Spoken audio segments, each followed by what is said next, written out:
I am carrying my brother-in-law's baby. The words are a tremor in my throat, a confession that claws its way into the light. It sounds like a secret meant to rot in the dark. But it is my life. My name is Jessica, and this is a story about love, about the devastating, fragile, beautiful shape of family.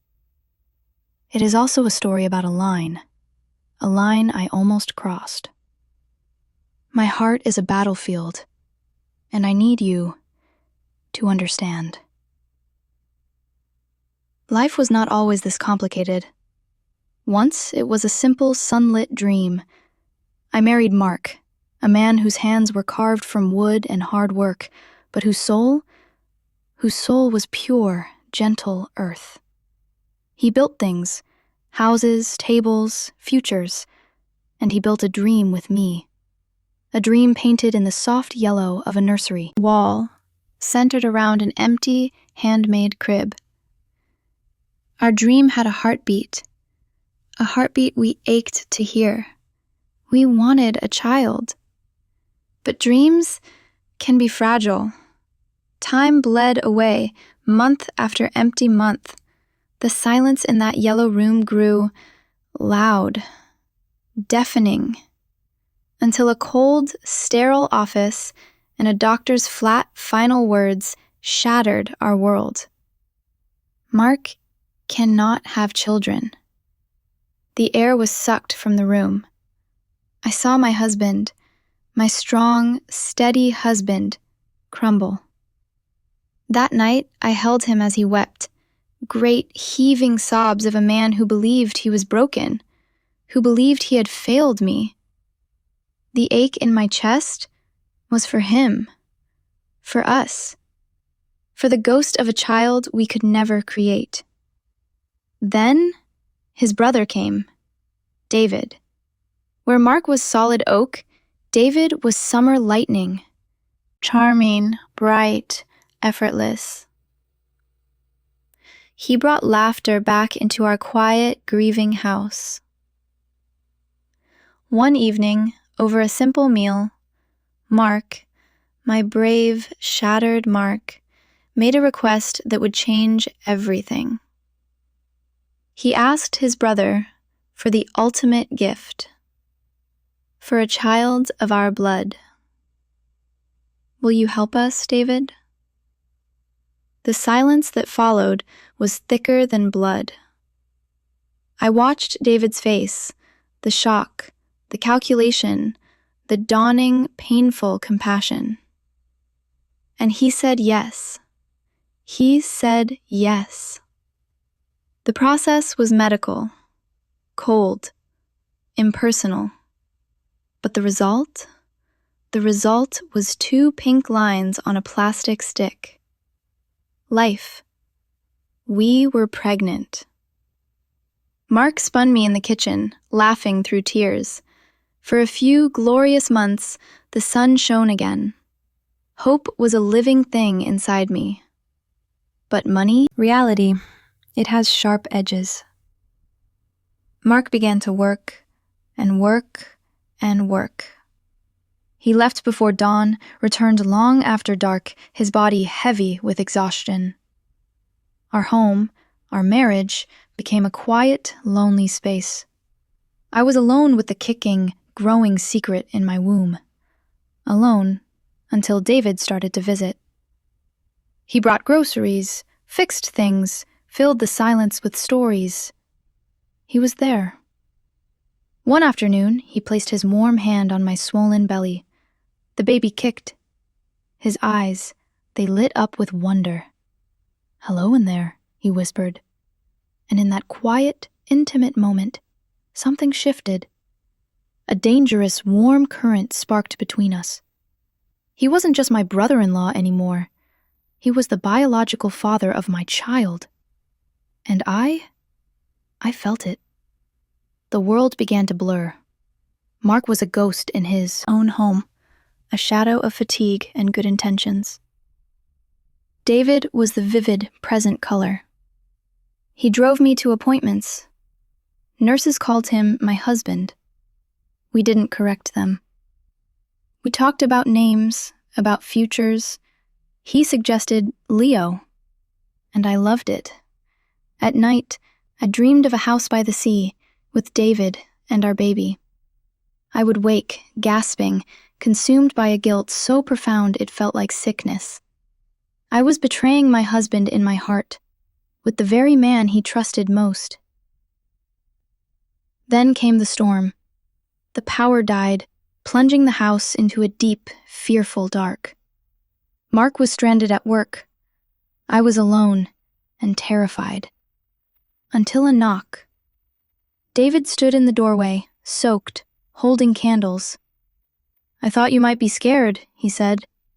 We lit the candles. Golden light danced on the walls, on his face. The atmosphere thickened, charged with everything unsaid. He told me I was beautiful. He touched my cheek. His breath was warm. The space between us vanished. I could smell the rain on his skin. My heart was a wild drum.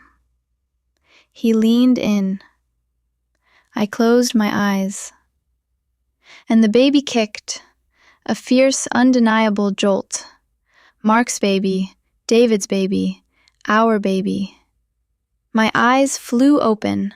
I saw in a flash of brutal clarity my husband's devastated face in the doctor's office. I saw his tears. I saw him working himself to the bone in this very storm, for me, for us. This would destroy him. It would poison everything. No, I wrenched myself away. We can't. The spell shattered like glass. Shame flooded David's features. He left, into the lashing rain. And I sat in the returning dark and wept. I wept for my guilt, for the temptation, and for the treacherous, secret part of my soul that wished he had stayed. When Mark came home, damp and weary, he kissed my forehead. "I'm sorry I work so much," he murmured.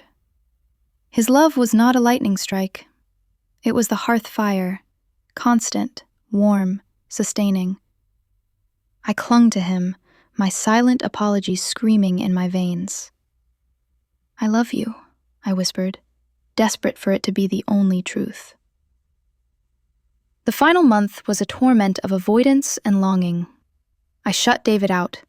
I focused on the life kicking inside me and on the man who would be its father.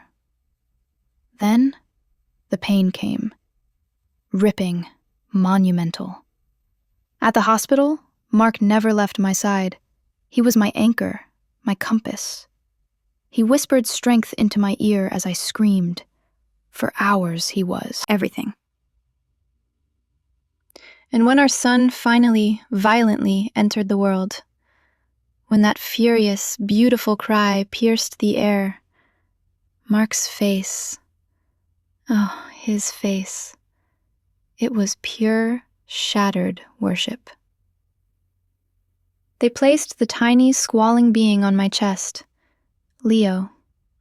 He had 10 perfect fingers, 10 perfect toes, and a head of dark, wild hair. A love so colossal it was terrifying exploded within me. This was my son. Our son. An hour later, the knock.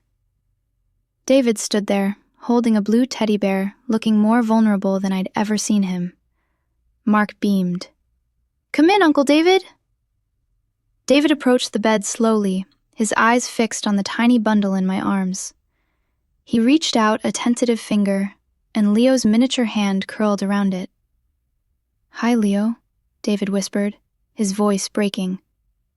And in that moment, I saw it all. I saw the love in David's eyes, but I also saw a sacred line being drawn. He looked at Mark holding his son, and his smile was one of pure, brotherly pride. No possessiveness, no claim. He looked at me, and gave a slight, almost imperceptible nod. A surrender. A promise. The storm was over. Now, our house is filled with noise, the beautiful, chaotic symphony of a family.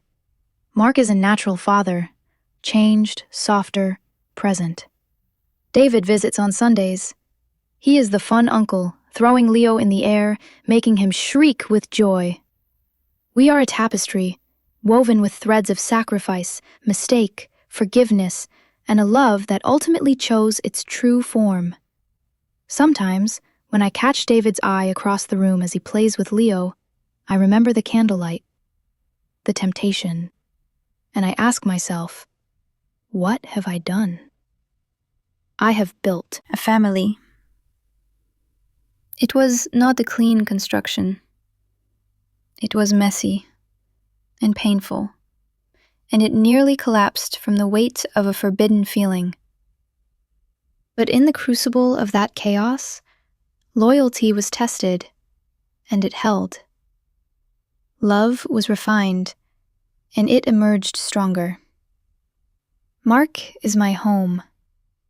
David was the storm that made me cherish the shelter. And Leo? Leo is the light that guides us all. My name is Jessica.